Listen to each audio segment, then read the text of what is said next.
Whoa, it seems that my microphone is gonna pick up some strange noises. Besides my um, arguably decent voice. So, how's everybody been? I know I'm good because I'm finally talking about a movie that I love and I've been trying to put into words. I mean, I already did in the Spanish version, but it's always a challenge to put the same words in English. Welcome to my casual conversations where I take whatever I say in Spanish about media in general and try to make it into a semi coherent English speech, right? So, this week I have something that is really dear to my heart, which is kind of like a really unique situation. I'm not gonna go like to the whole story, right? But by defect, A Real Pain, the 2024 movie, written and directed by Jesse Eisenberg, is something that I wouldn't watch by default.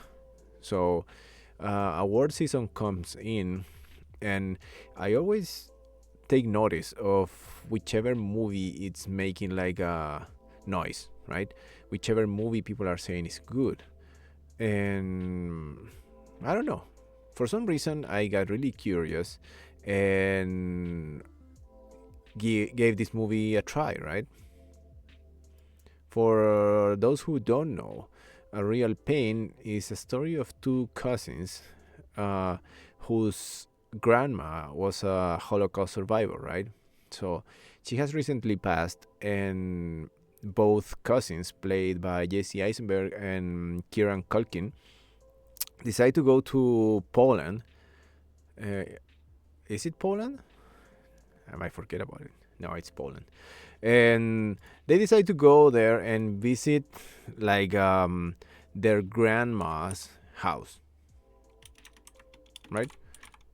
I'm just gonna make sure it's Poland. Yeah, Poland. So they decide to go to their grandma's house in sort of like a tribute to her legacy, right? Because they were pretty close with her. Of course, on the way, many things happen, and many revelations also do happen in between their own relationship, their relationship to their grandma, their relationship to their legacy, and basically who they are as people, right? I'm not gonna like say the whole movie what it is about. What I wanna say about the movie is something really specific, which is I think this movie is perfect. uh, I'm not gonna like sugarcoat it. Like I love this movie. Uh, I cried, I laughed, then I cried again, and I've seen it 3 times by now, and I love it every time. But the idea that got into my brain last time I saw it was that honestly think that this movie is perfect. So why I think it's perfect? Since perfection is like a big word, right?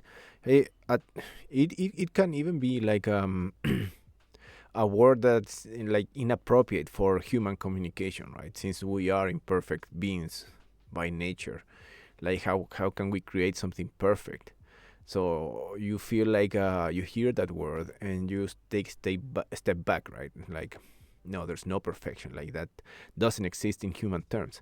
But movies, as books and like I don't know, literature, poetry, whatever, these um, communication exercises that we create, right? I think they can be perfect as long as they try to have a really real clear objective, right? I'm communicating. I have this idea. I have this like I don't know point argument that I want to make, and if I make it perfect, if it comes across perfect, it can be perfect. So the first thing I noticed about the real pain on its way to perfection. Again, I'm no film scholar, so I'm not like do any like technical terms or anything like that, right? I'm just a bald guy that loves movies. So this is not a technical term, but I call it structure. What do I mean by structure? Like a movie structure to me, it's like the closest it's to like editing and like directing and editing in general, right? Which sort of dictates the pacing of the movie. I like this term structure because I think it's foolproof. And I'm not gonna say that people that don't know movies or like they don't know the technical terms of movies are dumb, but it's foolproof in a sense that any one of us have seen like a movie at some point, and you either drift away, you either feel like awkward somehow. Like we all had that experience. Like you don't need to look far to like remember that time you were like watching a movie and you were like why are they talking about this? Like why are they doing this? And like why is this scene so long? To me, and I've said it before, like the one of the biggest examples of this is the architect scene in Matrix Reloaded, right? Like, why is this so long? Why is this so wordy? Like, people don't talk like this, like, right? People don't behave like this. This is off. And as I said, you don't need to be an expert, but you can tell, especially when movies get really into exposition. So that's a little bit of a technical term, but most of us are familiar with it. Exposition is when a movie tries to explain itself through the movie's own script, like when the characters are basically just repeating what they're saying and like describing everything that's going on in the movie, like oh we're gonna do this and this and that, and we're gonna feel like this and that, right? That also happens in the scene I mentioned in from Matrix Reloaded, right? And we all know how this works, like the excess exposition. You know it because somehow, especially if you are an adult and you're like watching like not a smart kids movie, but like a dumb kids movie, they often fall into that, like to like describe everything, like I don't know, like say everything they're doing, why they are doing it, etc., right? It's easy to pick up on those signs for a movie because it's like that's not how regular people work.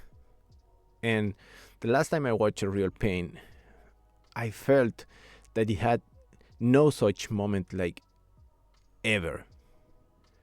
Like the movie is really smart in like choosing this really like common day-to-day setting to sort of expand on its message. Like uh, it's really clever and it's really smart. Like if you pick up the movie apart piece by piece, and we talk about structure, right? You suddenly realize how everything fits exactly into place, starting from the name, A Real Pain.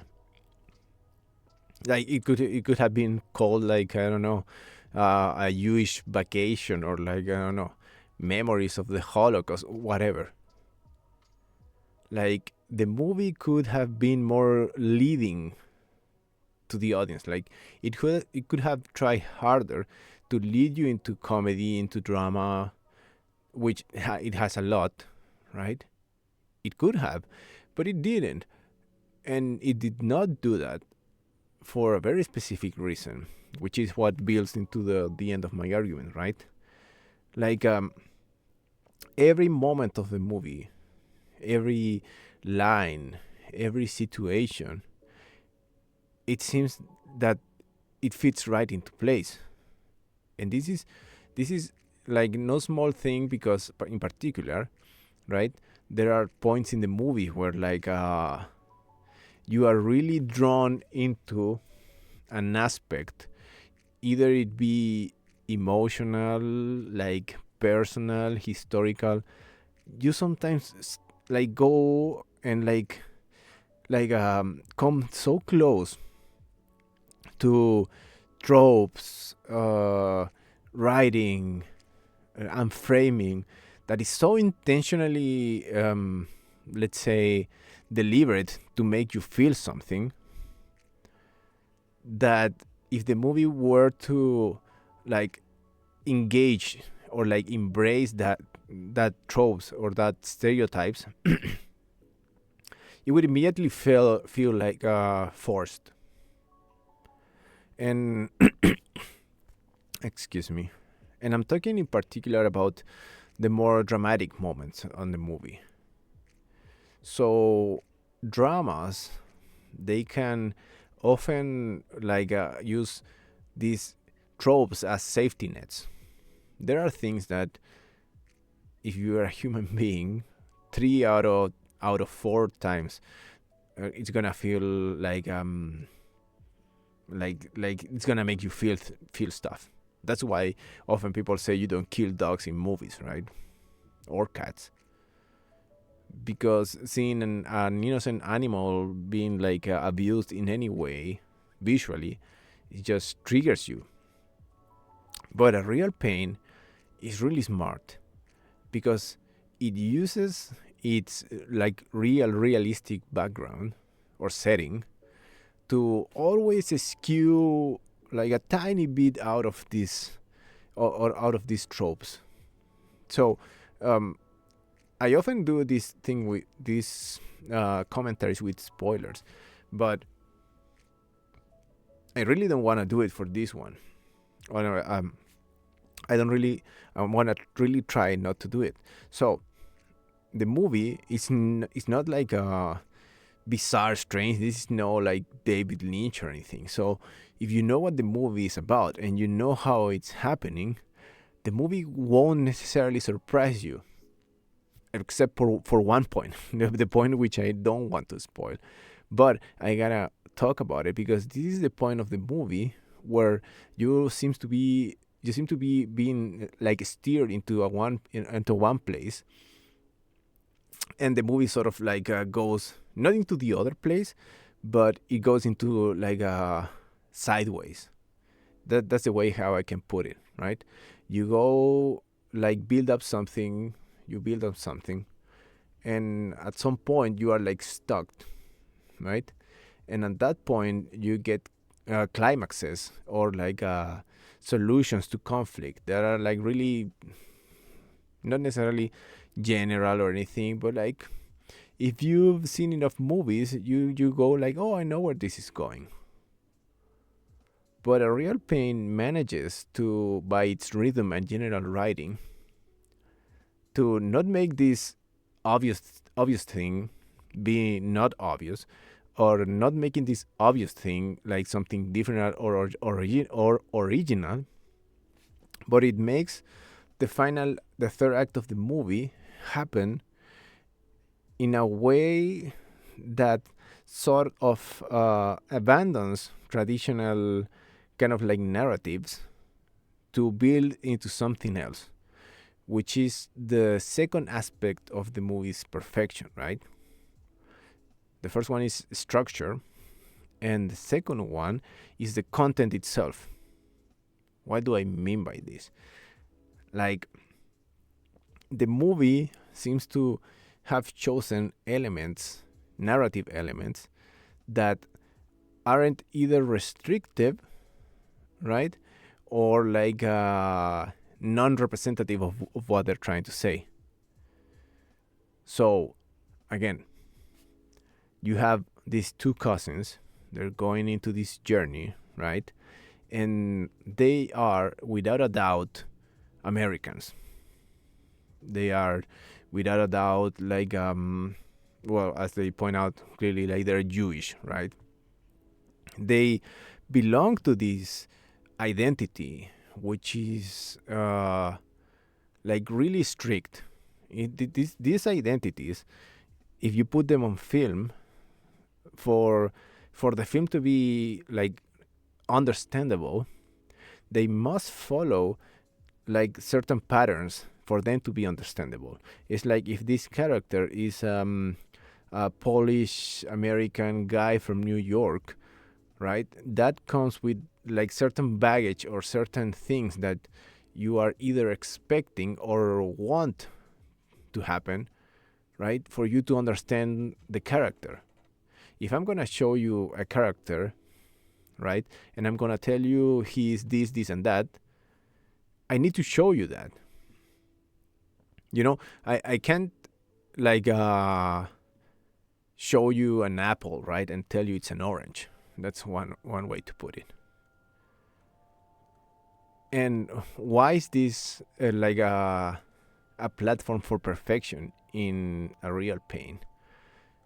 Because the casting and the writing make it so these elements are not restrictive to the characters. Like, some weeks ago, I talked about this movie, Friendship, right?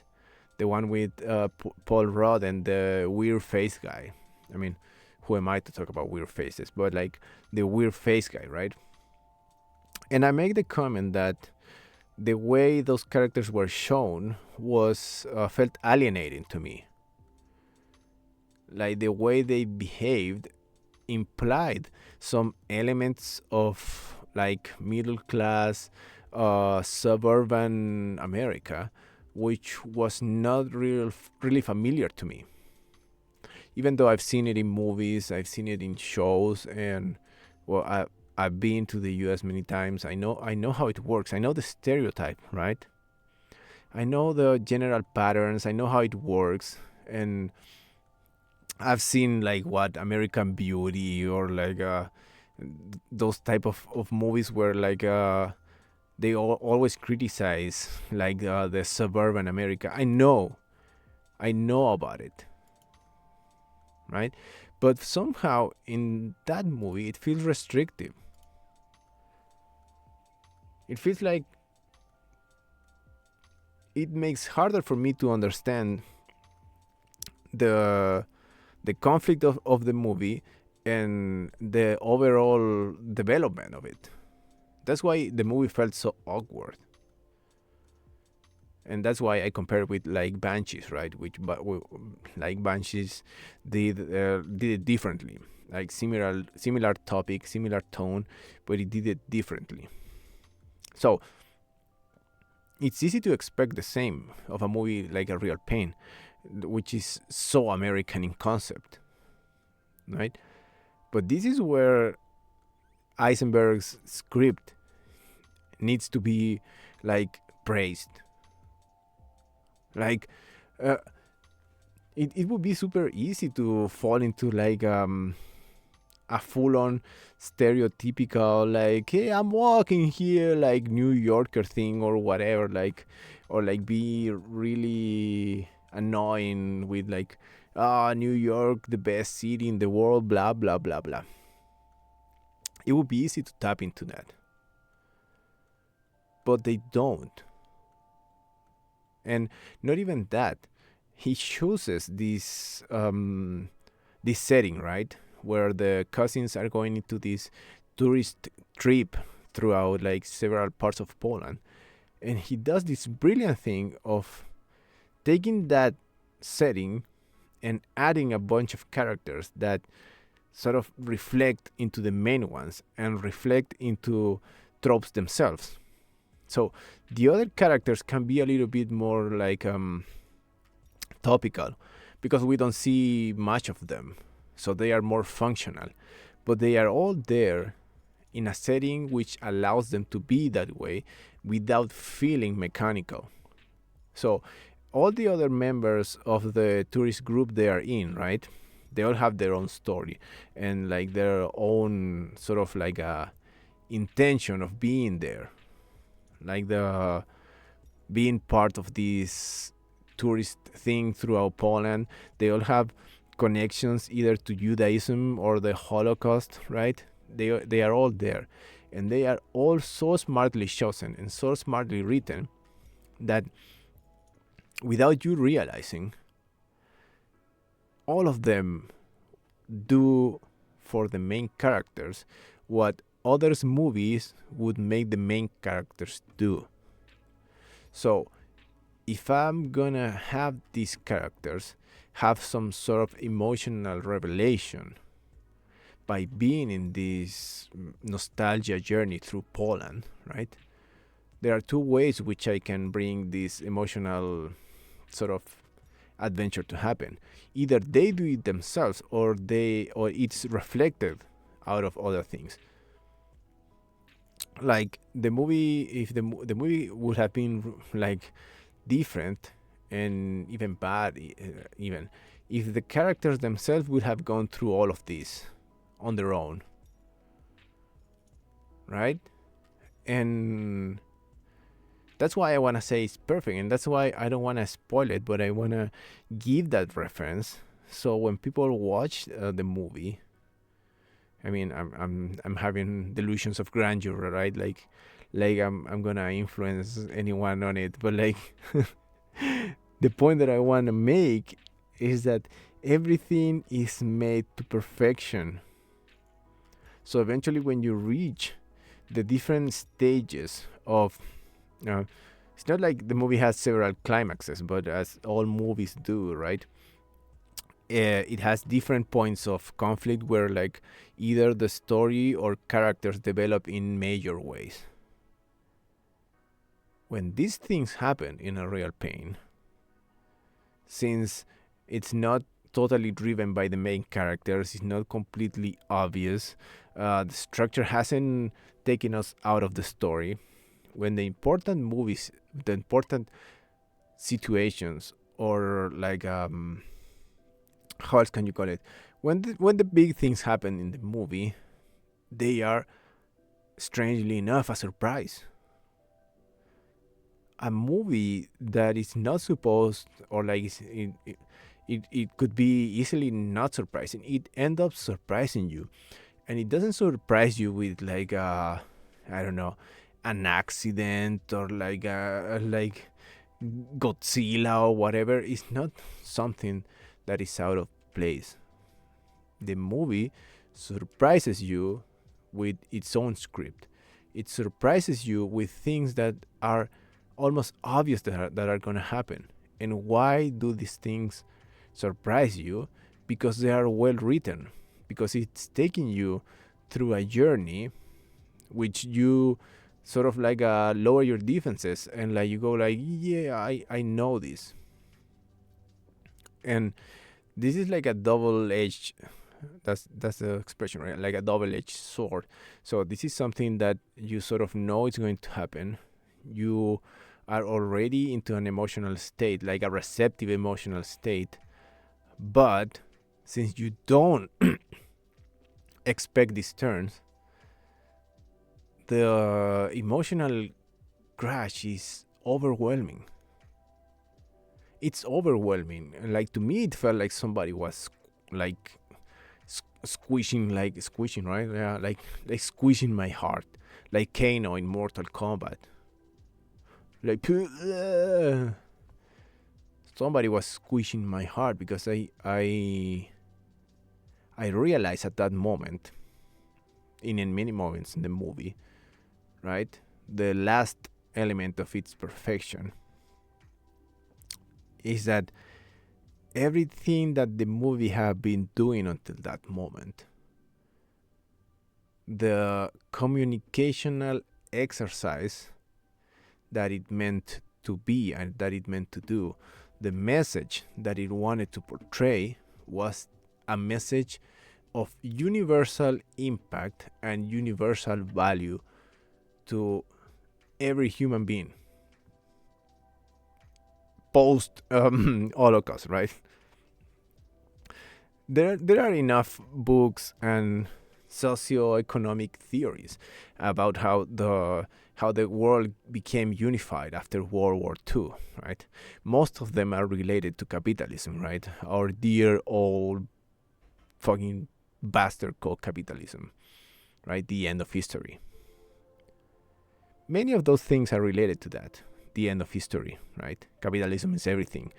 No matter where you live in the world, you are affected by the same behemoth monster, which is capitalism. But what a real pain does is reminding us that this big thing that happened in a human, right, in the most deeply human way during World War II was universal too, was for every human being too, right? What does this mean? It means that there's a set of values that are not simple. It's not like, okay, like I don't want to sound like insensitive, right? But like, it's obvious. Like the Holocaust was terrible, right? Like this was the biggest crime for like that, and one human being could have done to another human being. This shit was like the worst, right? And again, I don't want to be insensitive, but that's easy to say. And like Holocaust denier and and people that go that route, they're just like a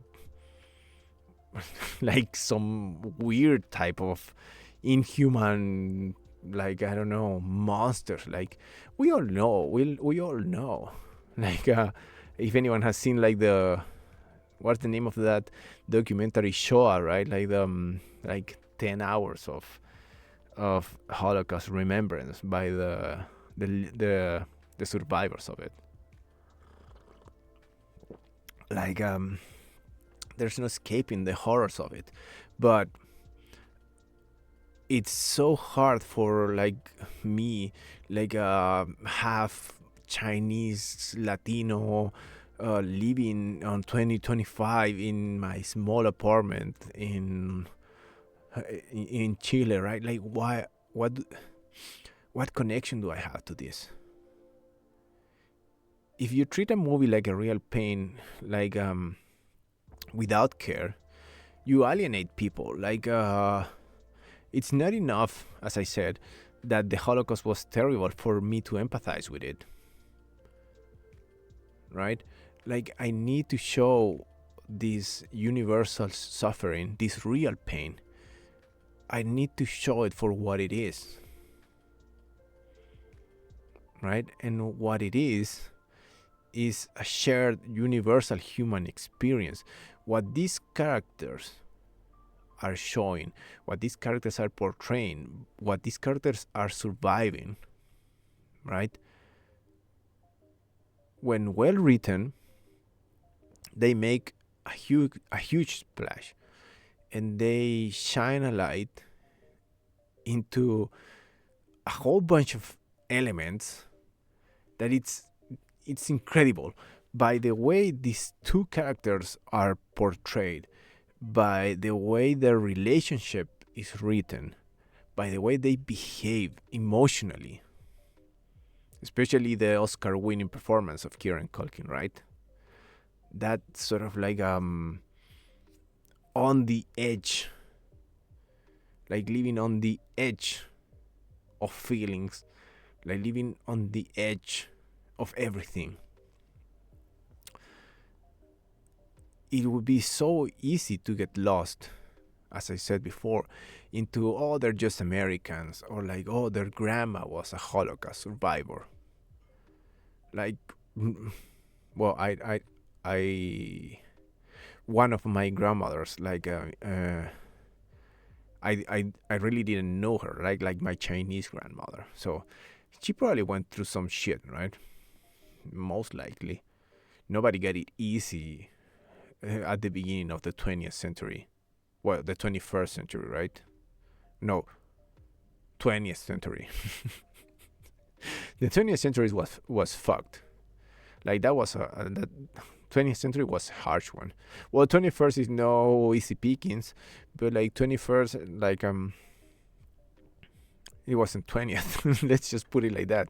So it would be really easy to get lost in this like restrictive reality of like I have nothing to do with this. I have nothing to do with this. I live so far away. My reality is so different. And that's why I have no fucking idea why Anora won Best Screenplay and not A Real Pain. Because I shit you not, this movie seems to stop at the right moment every time. Every reveal in this movie ends up one step before you going like, oh, these crazy Americans. Like every review, like every conflict, and I'm not fully aware of it. And like, I haven't seen like interviews, and I don't have Jesse Eisenberg on speed dial to talk about this. But I think it was intentional. So this is no spoilers, but the beginning of the movie has Kieran Culkin and Jesse Eisenberg meeting at the airport, right? And Kieran's character goes like, "Oh, I like to hang out uh, at the lobby of the airport because the weirdest people are here. Like you see all kinds of people, and the camera plays with the setting of the airport. It plays showing you different skin colors, like different clothes, and it makes sense. If you've ever been into an airport or like into a bus stop or into the subway, like every person next to you, each and every one of them, right? They have this shared experience of existing in this post World War II, right? What is the real pain? What is the real pain that we all shared from this fucked up root that was the biggest ideological conflict we had as a species yet? Right? What is this real pain? Like everyone, every other person next to you, right, have a story like that. We all had it, and this is one element of the movie that I carefully won't spoil, but use in sort of like a tangent manner, right? Look at yourself, at your story, your families, and everything, and think about what it means to you. What what did your parents' life means to you?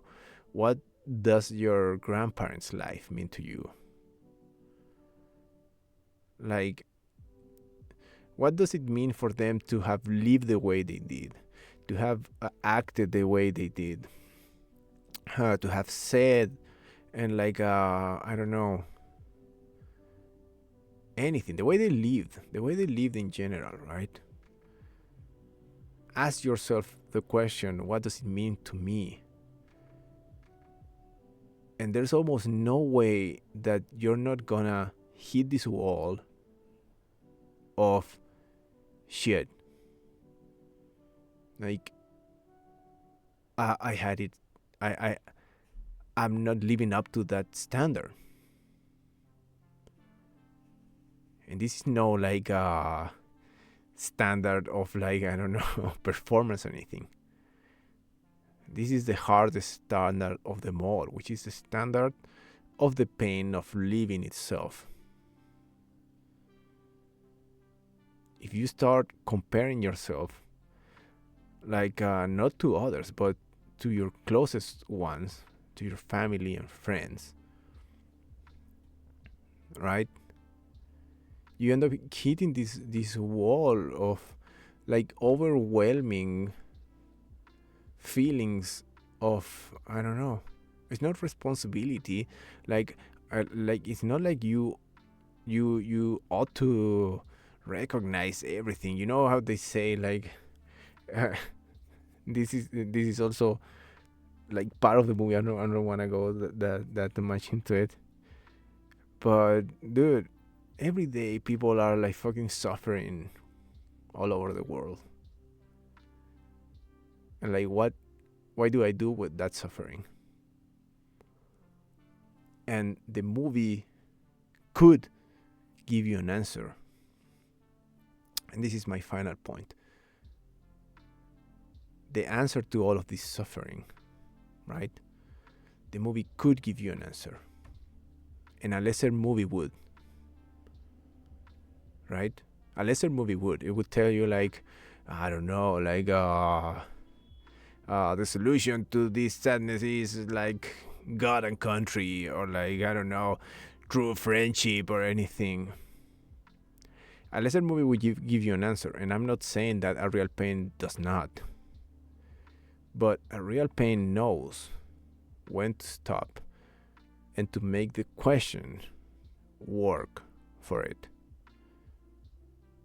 To make the question like go straight into the viewer's heart and mind and linger there and make you feel and make you think. And this is just out of a script that it doesn't take dragons or fantasy. This is like a realistic script that people that sound real with problems and like feelings that seems like too fucking real, too so real that in the end this package question is like it's like a bomb, like a C4 packed bomb of ideas and feelings that just throws at you. And it's up to you to figure out what to do with it. So when the movie ends, like if you're like me and like you're drying your fucking tears with tissues, the movie ends and like you realize you went through this perfect trip from beginning to end that never kicked you away. It all only invited you. It never alienated you. It was never like um how do they say when like preachy, right? It doesn't preach. It doesn't ponder like it doesn't treat you like an idiot. That's you realize that you went into this perfect trip into questions about humanity and you yourself, right? And that's why I think the movie is perfect. By the way it's made, I think that's a good metaphor, right? It's like riding a train and you are inside the wagons of the train. And even though you might not have had a ticket, nobody kicked you out of it. Because in the end, we are all riding the same train. And we need you. Like, we need you. We need you in the train. Because only with everybody riding in it, we can survive. Perhaps the train is made out of people, which is creepy in on itself because it reminds you of the trains of the Holocaust. But whatever. I hope people get to see this movie. I hope people get to see what I saw in it. I hope people can get these strong emotions and feelings out of it because in the end they are not negative. In the end these are emotions, these are feelings, and these are conflicts that can only work to the embetterment of our society and species. We have to ask these questions. And even if we might or might not have an answer, is the trip or the ride that will feed us and will develop our emotional and human skill further. And this movie should have had more prizes. It should have been more recognizable. Like, hey, the hell do I know? I'm just a bald guy that had no. I had no family suffering victim. Or perhaps, yeah, a lot of Chinese people died. Who knows? Maybe some Japanese killed one of my great great uncles. And one day there will be a movie about me. Who knows? But until that happens, thank you for listening. Enjoy the movies. And see you next time. Bye bye.